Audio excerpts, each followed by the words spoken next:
സാന്ത്വനം വരാനിരിക്കുന്ന ഒരു അടിപൊളി എപ്പിസോഡ് റിവ്യൂലോട്ട് എൻ്റെ എല്ലാ കൂട്ടുകാർക്കും സ്വാഗതം. എല്ലാവരും സുഖമായിരിക്കുന്നു എന്ന് കരുതുന്നു. നമുക്ക് ഇന്നത്തെ റിവ്യൂലോട്ട് കിടക്കാം. ധർമ്മന്റെ ഭാര്യയോട് മോശമായി പെരുമാറിയതിന് ബാലൻ മീനുവിനെ വഴക്ക് പറയുന്നുണ്ട്. എന്നാ ധർമ്മന്റെ ഭാര്യ സുകന്യ എങ്ങനെയെങ്കിലും അലോഹിനെയും അനുവിനെയും ഒന്നിപ്പിക്കാനായിട്ടാണ് മുന്നോട്ട് പോകുന്നത്. അത് മീനുവും ആകാശവും അറിയുന്നുണ്ട്.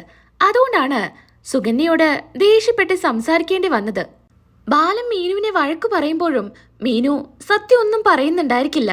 അങ്ങനെ ആകാശ് വന്ന് കാര്യങ്ങളെല്ലാം പറയാൻ നിൽക്കുമ്പോൾ മീനു അതിന് സമ്മതിക്കുന്നോ ഉണ്ടായിരിക്കില്ല. എന്നാലും അച്ഛൻ്റെ അടുത്ത് ആകാശ് ചോദിക്കുന്നുണ്ട്, ഇത്രയും നാളായിട്ട് അച്ഛന് മീനുവിനെ കുറിച്ച് അറിയില്ലേ? അവൾ അങ്ങനെയൊക്കെ പറയുമെന്ന് അച്ഛനും അമ്മയ്ക്കും തോന്നുന്നുണ്ടോ? ആകാശ് വേണ്ട, ഇപ്പൊ നീ ഒന്നും പറയണ്ട, നീ റൂമിലോട്ട് പൊക്കെ എന്നും പറഞ്ഞ് മീനു ആകാശിനെ പറഞ്ഞു വിടുന്നുണ്ട്. അങ്ങനെ മീനു റൂമിലോട്ട് വരുന്നു. ആകാശ് നല്ല ദേഷ്യത്തിലായിരിക്കും ഇരിക്കുന്നുണ്ടായിരിക്കുക.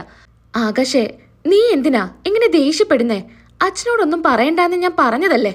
ഇത്രയും കാര്യങ്ങള് ആ സ്ത്രീ ഇവിടെ വന്ന് കള്ളം പറഞ്ഞപ്പോഴും നീ എന്താ ഒന്നും തുറന്നു പറയാതിരുന്നത്? കാര്യങ്ങളെല്ലാം അച്ഛനോടും അമ്മയോടും തുറന്നു പറയായിരുന്നില്ലേ? എന്തിനാ വെറുതെ ഒരു പ്രശ്നം ഉണ്ടാക്കുന്നേ? ആ പേരും പറഞ്ഞ് ഇവിടെ ഒരു പ്രശ്നം ഉണ്ടാക്കിയാല് ഏറ്റവും കൂടുതൽ വിഷമിക്കാൻ പോകുന്നത് മാമനായിരിക്കില്ലേ? അതുകൊണ്ടാ ഞാൻ ആ സമയത്ത് ഒന്നും പറയാതിരുന്നത്. ഇപ്പൊ അത് വിട്ടേക്ക്. ഞാനൊരു കാര്യം പറയട്ടെ, സുകന്യമായി അത്ര നല്ല പുള്ളിയൊന്നും അല്ല, ഞാൻ പറഞ്ഞതല്ലേ.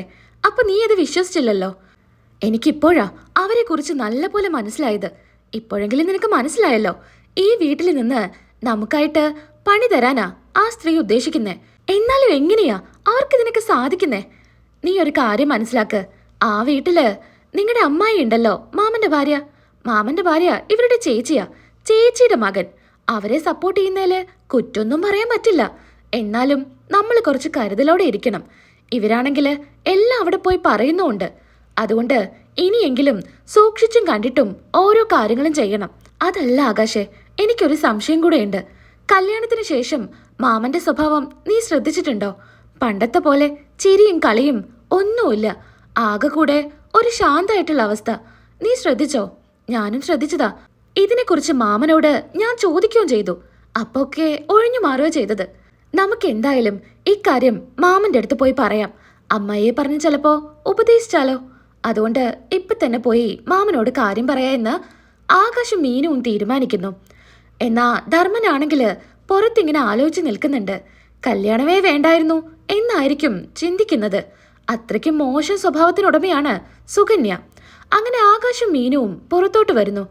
അല്ല, മാമനെന്താ ഇവിടെ നിൽക്കുന്നേ? അത് ഞാൻ ചുമ്മാ കാറ്റ് കൊള്ളാനായിട്ട് നിന്നതാ. എന്താടാ? എന്താ മീനു, എന്താ കാര്യം? രണ്ടുപേരും എന്താ പറയാനായിട്ട് വന്നതാ തോന്നുന്നു. മാമൻ ഇന്ന് നടന്ന പ്രശ്നങ്ങൾ അറിഞ്ഞില്ലേ? എൻ്റെ അടുത്ത് സുകന്യ പറഞ്ഞു, നീ എന്തോ മോശമായിട്ട് അവളോട് പെരുമാറിയെന്ന്. അവൾക്കതില് നല്ല വിഷമമുണ്ടെന്നും പറഞ്ഞു. പക്ഷേ ഞാനത് വിശ്വസിച്ചിട്ടൊന്നുമില്ല.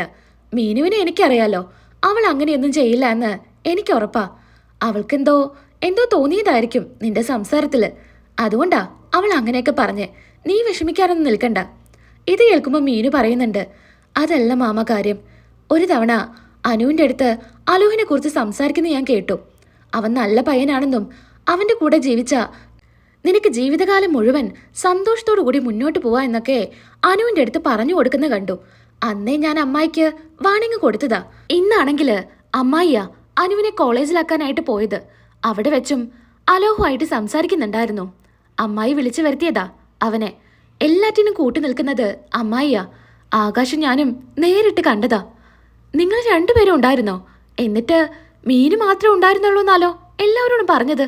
മാമ, അതെന്തുകൊണ്ടാണെന്നൊന്നും അറിയില്ല. അമ്മായിയുടെ സ്വഭാവം എനിക്കത്രയ്ക്ക് ഇഷ്ടപ്പെടുന്നില്ല.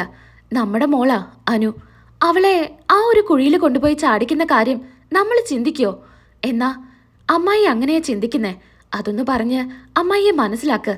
അത്രമാത്രേ ഞങ്ങൾക്ക് മാമൻ്റെ അടുത്ത് പറയാനുള്ളൂ എന്നും പറഞ്ഞ് ആകാശം മീനുവും അവിടെ നിന്ന് പോകുന്നുണ്ട്. പിന്നീടായിട്ട് ധർമ്മൻ കുറച്ചു നേരം നിന്ന് ആലോചിക്കുന്നു. അങ്ങനെ റൂമിലോട്ട് വരുന്നു. അവിടെ എത്തുന്ന സമയത്ത് ദേഷ്യത്തോടു കൂടി സുകന്യയോട് ചോദിക്കുന്നുണ്ട്, ദേ സുകന്യെ, ഇന്ന് കോളേജിൽ വെച്ച് അലോഹിനെ വിളിച്ചു വരുത്തിയത് നീയാണോ? ആ സമയത്ത് മീനു ആകാശം അങ്ങോട്ട് വന്നു. എന്നിട്ട് അളിയനോടും ചേച്ചിയോടും നീ പറഞ്ഞത് മീനു മാത്രമേ ഉണ്ടായിരുന്നുള്ളൂ എന്നാലോ? എന്തിനാ നീ കള്ളം പറഞ്ഞത്? ഓ, അതാണോ കാര്യം? സത്യം പറ, നീ കൂടെ ചേർന്നിട്ടാണോ അനുവിനെ ഇങ്ങനൊരു ചതിയിൽ വീഴ്ത്തിയത്? ഇതാണോ ഇത്ര വലിയ കാര്യം? ഇത് ഇങ്ങനെയൊന്നും ദേഷ്യപ്പെട്ട് ചോദിക്കേണ്ട ആവശ്യമില്ല. അതെ, ഞാൻ തന്നെയാ വിളിച്ചു വരുത്തിയത്. അതിനിപ്പോ നിങ്ങൾക്ക് എന്താണെന്നോ? നിനക്കറിയില്ലേ അലോഹിന്റെ സ്വഭാവം? നിന്റെ ചേച്ചിയുടെ മോൻ തന്നെയാ. അവന്റെ വൃത്തികെട്ട സ്വഭാവം നീ അറിഞ്ഞിട്ടും എന്തുകൊണ്ടാ അത് നീ അനുവിനെ പറഞ്ഞ് മനസ്സിലാക്കാത്തത്? അവളുടെ ജീവിതം എന്തിനാ നീ ഇങ്ങനെ നശിപ്പിക്കുന്നേ? ആര് പറഞ്ഞു അലോഹ് അത്ര മോശം പയ്യനാണെന്ന്? എന്റെ ചേച്ചിയുടെ മോനാ. അവനെ കുറിച്ച് എനിക്ക് നന്നായിട്ട് അറിയാം. കുട്ടിക്കാലം തൊട്ടേ ഞാൻ അവനെ കാണാറുള്ളതാ. നല്ല പയ്യനാ. നല്ല സമാധാനത്തില് ആ വീട്ടില് ജീവിക്കാം. ഇത്രയും സൗകര്യമുള്ളൊരു വീട്ടില് നിങ്ങളുടെ ഏട്ടന്റെ മകൾ പോയി താമസിക്കുന്ന തന്നെ വലിയ കാര്യാ. ദേ, നീ ചുമ്മാ എന്നെ ദേഷ്യം പിടിപ്പിക്കല്ലേ. ഇതിപ്പോ നിങ്ങളോടാരാ പറഞ്ഞത്? എൻ്റെ അടുത്ത് മീനു പറഞ്ഞതാ. ഓ, അപ്പോ മീനു പറഞ്ഞതാ. നിങ്ങൾക്ക് മീനു പറഞ്ഞ പിന്നെ വേദവാക്യമാണല്ലോ. നീ എന്തൊക്കെയാ പറയുന്നേ? ഞാൻ എന്താ പറയുന്നേന്നോ? നിങ്ങൾക്ക് ചെയ്യുന്നതിൽ കുഴപ്പമില്ല. എന്നെ വിശ്വസിക്കാതെ അവളെ വിശ്വസിക്കുക. അവള് പറയുന്നത് കണ്ണടച്ച് വിശ്വസിക്കുക. അതല്ലേ നിങ്ങളുടെ പണി? എന്തായാലും നന്നായിട്ടുണ്ട്. അവളുടെ പഞ്ചാരവാക്കിലും ചിരികളിയിലൊക്കെ നിങ്ങൾ അങ്ങ് വീണു. ദേ, മോശമായിട്ട് സംസാരിച്ചാലുണ്ടല്ലോ എൻ്റെ സ്വഭാവം നീ അറിയും. സംസാരിക്കും, ഇനിയും സംസാരിക്കും. നിങ്ങൾ പെണ്ണുങ്ങളോടൊക്കെ കൊഞ്ചിക്കൊഴയില് ഇത്തിരി കൂടുതലാണെന്ന് എനിക്ക് തോന്നിയതാ. പിന്നെ നിങ്ങളുടെ അസ്ഥാനത്തുള്ള കോമഡിയും എല്ലാം കൂടി ആയിട്ട് നിങ്ങള് അവളെ അങ്ങ് വളച്ചെടുത്തോ. ചേ, നാണം ഉണ്ടോടി നിനക്ക്? നീ എങ്ങനെയാ സംസാരിക്കുന്നേ? എൻ്റെ മോളുടെ സ്ഥാനത്താ ഞാൻ അവളെ കണ്ടിരിക്കുന്നത്. എൻ്റെ മോന്റെ ഭാര്യ. എന്നിട്ട് നിനക്ക് നാണമുണ്ടോ ഇങ്ങനെയൊക്കെ സംസാരിക്കാൻ? എന്താടോ തനിക്ക് അവളെ പറഞ്ഞപ്പോ അങ്ങ് പിടിച്ചില്ലേ? ഇത് കേൾക്കുന്നതും ധർമ്മന് ദേഷ്യം സഹിക്കാനാവാതെ സുകന്യയുടെ കവിളില് ഒന്ന് കൊടുക്കുന്നുണ്ട്. ആകെ ഷോക്കിലാണ് സുകന്യ നിൽക്കുന്നത്. ഇനി നീ ഇതുപോലെ എന്തെങ്കിലും പറഞ്ഞാല് ഇങ്ങനെ ആയിരിക്കില്ല ഞാൻ പ്രതികരിക്കാം. ധർമ്മൻ അടിച്ച ദേഷ്യത്തില് ഉറക്കെ കരയുന്നുണ്ട്. നീ എന്തിനാ ഇങ്ങനെ ബഹളം വെക്കുന്നേ? നീ പറഞ്ഞതിനാ നിന്നെ ഞാൻ തല്ലിയത്. അതിന് നീ എന്തിനാ ഇങ്ങനെ ബഹളം വെക്കുന്നേ? ഉറക്കെ കരയുന്നുണ്ട്. എന്നാ ബാലനും ഗോമതിയും അതുപോലെ ദേവിയും ആനന്ദും ആര്യനും ഒക്കെ ഓടി വരുന്നുണ്ട്. എന്താ ധർമ്മ, എന്താ കാര്യം? നിങ്ങൾ തമ്മിൽ എന്തെങ്കിലും പ്രശ്നമുണ്ടോ? പറ സുകന്യെ, എന്താ കാര്യം? സുകന്യാണെങ്കില് കള്ളക്കരച്ചിലായിരിക്കും. എന്താ സുകന്യെ, എന്താ കാര്യം? നീ എന്തിനാ ഇങ്ങനെ കരയുന്നേ? എന്താണ് ധർമ്മ, നിങ്ങൾ തമ്മിൽ എന്തെങ്കിലും പ്രശ്നം ഉണ്ടായോ? അത് പിന്നെ ചേച്ചി പറയടാ, പറ സുകന്യെ. നീ എന്താ ഒന്നും മിണ്ടാ നിൽക്കുന്നേ? ഞാൻ എങ്ങനെയാ പറയാ? എനിക്ക് നിങ്ങളുടെ മുൻപിൽ അത് പറയാൻ പറ്റില്ല. എന്തിനാ നീ ഇങ്ങനെ കരയുന്നേ? അതറിയാതെ ഞങ്ങൾ എങ്ങനെയാ ഇതിനൊരു പരിഹാരം പറയാ? അത് നിങ്ങൾ എന്താ കല്യാണത്തിന് മുൻപേ ഇക്കാര്യങ്ങളൊന്നും പറഞ്ഞു മനസ്സിലാക്കി കൊടുത്തിട്ടില്ലേ? ഒരു ദിവസം എനിക്ക് ക്ഷീണമായിട്ട് എനിക്കൊന്ന് സമാധാനത്തിൽ ഉറങ്ങാൻ പോലും ഈ റൂമിൽ പറ്റില്ലേ? ഇന്ന് എനിക്ക് വല്ലാത്ത ക്ഷീണോ. അത് പറഞ്ഞേന് അയാൾ എന്നെ തല്ലി. ഇതൊക്കെ ഞാൻ എങ്ങനെയാ നിങ്ങളോട് പറയാ? ഇത് കേട്ട് എല്ലാവരും ധർമ്മനെ നോക്കുന്നുണ്ട്. ധർമ്മൻ തന്നെ ഞെട്ടുന്നുണ്ട്. ഇങ്ങനെയൊക്കെ ആയിരുന്നെങ്കിൽ ഞാൻ ഈ കല്യാണത്തിന് സമ്മതിക്കില്ലായിരുന്നു. എല്ലാവരും എൻ്റെ ജീവിതം വെച്ചാ കളിക്കുന്നേ. ഞാൻ എൻ്റെ വീട്ടിലോട്ട് പോവാ. നിങ്ങളെന്തായാലും എൻ്റെ അച്ഛനോടും അമ്മയോടും ഇങ്ങോട്ട് വരാൻ വേണ്ടി പറ.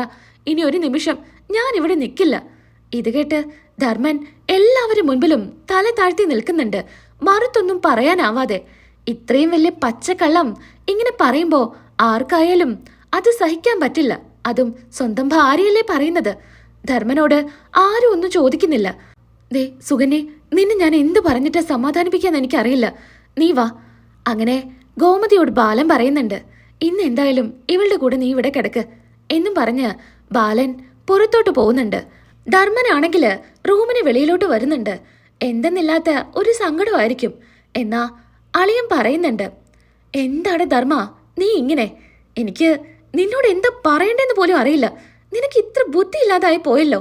ഭാര്യയോട് എങ്ങനെയാ പെരുമാറുകയെന്ന് പോലും നിനക്കറിയില്ലേ?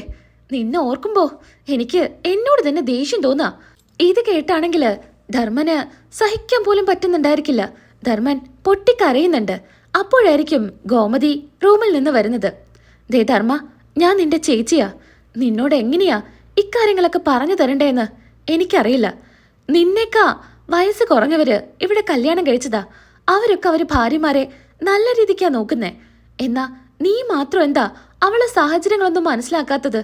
എന്തായാലും നീ എൻ്റെ അനിയനാണെന്ന് ഓർക്കുമ്പോ എനിക്ക് എന്നോട് തന്നെ നാണക്കേട് തോന്നാ. ഇനി നീ ആയിട്ട് ആ കുട്ടിയുടെ അടുത്ത് പോയി അതുപോലെയൊന്നും പെരുമാറല്ലേ എന്നൊക്കെ ചേച്ചിയും ഒന്നും അറിയാതെ പറയാ. ഗോമതി ഇതൊക്കെ പറയുന്നത് കേട്ട് ആകെ തകർന്നാണ് ധർമ്മൻ നിൽക്കുന്നത്. അങ്ങനെ ആ രാത്രി അവിടെ നിന്ന് ഇറങ്ങുന്നുണ്ട്. എങ്ങോട്ടാന്നില്ലാതെ ധർമ്മൻ രാത്രി മുഴുവൻ അങ്ങോട്ടും ഇങ്ങോട്ടും നടക്കുമായിരിക്കും. പല സ്ഥലങ്ങളിലും പോയി ഇരുന്ന് കരയുന്നുണ്ട്. പിറ്റേ ദിവസവും ധർമ്മൻ റോഡിലൂടെ നടക്കുന്ന സമയത്ത് ആനന്ദ് വന്ന് ധർമ്മന്റെ മുൻപിൽ വണ്ടി നിർത്തുന്നുണ്ട്. മാമൻ എവിടെയാ? എത്ര തവണയാ മാമനെ വിളിക്കുന്നേ? എന്താ ഫോൺ എടുക്കാത്തെ? അത് ഞാൻ കേട്ടില്ല. ഇന്നലെ രാത്രി മൊത്തം മാമൻ എവിടെയായിരുന്നു? അത് എന്നാലേ മാമൻ ഒരു കാര്യം ചെയ്യ്, വണ്ടി കയറ്. നമുക്കേ ഇവിടെ അടുത്തുള്ള കടയിൽ നിന്ന് ഒരു ഗ്ലാസ് ചായ കുടിച്ച് സംസാരിക്കാം. എനിക്ക് വേണ്ട ആനന്ദേ, ഞാൻ കുറച്ചു നേരം കഴിഞ്ഞിട്ട് വീട്ടിലോട്ട് വന്നോളാം. അത് പറ്റില്ല, മാമൻ വണ്ടിയിൽ കയറിക്കേ. അങ്ങനെ ആനന്ദ് മാമന് വണ്ടി കയറ്റി ഒരു ചായക്കടയുടെ മുൻപിൽ കൊണ്ട് നിർത്തുന്നുണ്ട്.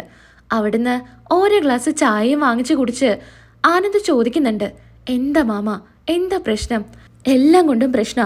കല്യാണം കഴിച്ച മുതൽ ഞാനല്ലാതാവുക. എനിക്കൊന്ന് മനസ്സ് തുറന്ന് ചിരിക്കാൻ പോലും പറ്റുന്നില്ല. അതൊക്കെ ശരിയാവും. എന്തായാലും മാമൻ വീട്ടിലോട്ട് വാ. എനിക്കവിടെ ആരെയും ഫേസ് ചെയ്യാൻ പറ്റില്ല. അതുകൊണ്ടാ ഞാൻ അങ്ങോട്ട് വരാത്തെ.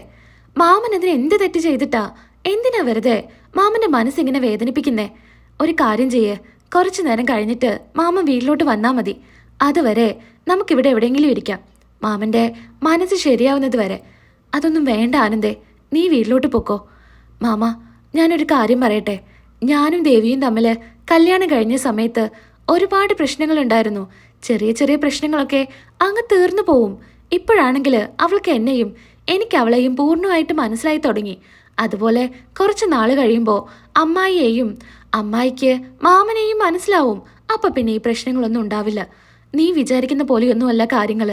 ഇന്നലെ രാത്രി നടന്നത് അവൾ പച്ചക്കള്ളം പറഞ്ഞതാ. അങ്ങനെയൊന്നും ഞങ്ങളിടയിൽ നടന്നിട്ടില്ല. മാമൻ എന്താ പറയുന്നേ? അമ്മായി കള്ളം പറഞ്ഞതാണെന്നോ? അങ്ങനെയൊക്കെ പറയോ? അവൾ അങ്ങനെയൊക്കെ പറയും. ഞാൻ എങ്ങനെയാടാ നിനക്കതൊക്കെ ഒന്ന് പറഞ്ഞ് മനസ്സിലാക്കി തരാ? പതിയെ ഞാൻ എല്ലാം നിങ്ങളുടെ എല്ലാവരുടെ അടുത്തും പറയാം. കല്യാണം കഴിക്കേണ്ടായിരുന്നു എന്നാ എനിക്കിപ്പോൾ തോന്നുന്നേ. ഏറ്റവും കൂടുതൽ സന്തോഷിച്ചിരുന്ന സമയം കല്യാണത്തിന് മുൻപെയാ. അതുപോലെ അങ്ങ് പോയാൽ മതിയായിരുന്നു. മാമൻ പറഞ്ഞതെല്ലാം കേട്ട് ആനന്ദിന് വല്ലാതെ സങ്കടം വരുന്നുണ്ട്. അങ്ങനെ പിന്നീട് കാണിക്കുന്നത് ദേവിയെ ആയിരിക്കും. ദേവി ഇപ്പോൾ ഒരു റെസ്റ്റോറൻറ്റില് ജോലിക്കായിട്ട് പോകുന്നുണ്ട്, സപ്ലയർ ആയിട്ട്. അങ്ങനെ കുറച്ച് വൈകിട്ടാണ് കയറി ചെല്ലുന്നത്. മാനേജറാണെങ്കിൽ ദേഷ്യത്തില് ദേവിയെ തന്നെ നോക്കുന്നുണ്ട്. ദേവി കാണാത്ത മട്ടില് അവിടെ നിന്ന് നടക്കുക. അപ്പോഴാ മാനേജർ വിളിക്കുന്നേ, നീ എങ്ങോട്ടാ പോകുന്നേ? അല്ല, ഇത് നിന്റെ സ്ഥാപനമാണോ? തോന്നിയ സമയത്ത് കയറി വരാൻ. സമയം എത്രയായെന്നാ? എന്താ ഈ നേരത്താണോ ഞാൻ ജോലിക്ക് വരാൻ വേണ്ടി പറഞ്ഞത്? അയ്യോ സാർ, ഇന്ന് കുറച്ച് ലേറ്റായി. വീട്ടില് ചെറിയ പ്രശ്നങ്ങളൊക്കെ ഉണ്ടായിരുന്നു.